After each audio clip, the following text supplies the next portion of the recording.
বসো।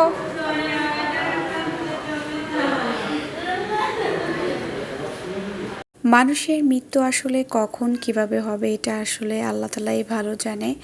তো এই তো ওদিন হচ্ছে আসলে আমরা রাত্রের দিকে, বলতে গেলে রাত 11টার দিকেই যাচ্ছিলাম হসপিটালে, যেহেতু আনিশার বাবা একটু লেট করে এসেছিল বাসায়।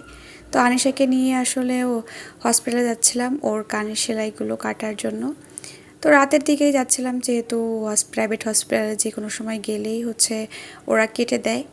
তো আমি আসলে ও করে একটা ভিডিও ক্লিপ নিয়ে রাখছিলাম। তো যাওয়ার পরে আমি যখন হসপিটালে পৌঁছাই তখন দেখছিলাম আসলে ওই মহিলা আর হচ্ছে মহিলার মেয়েটা হচ্ছে কান্না করছিল অনেক বেশি। পরে আমি আসলে নার্সকে জিজ্ঞেস করার পরে উনি বলছিল ওনার হাজব্যান্ড আর কি মারা গিয়েছে।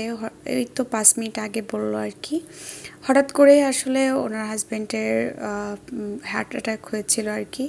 তো হসপিটালে আনার 5 মিনিট পরেই আসলে মারা গিয়েছে। এটা খুবই দুঃখজনক ছিল, কারণ একজন সুস্থ মানুষ হঠাৎ করে হার্ট অ্যাটাক করলে তারপর হসপিটালে নিয়েও এসেছিল।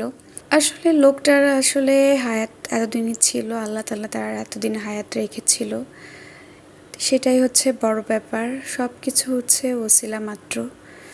তো এই তো, সবাই ভালো থাকবেন, আল্লাহ হাফেজ।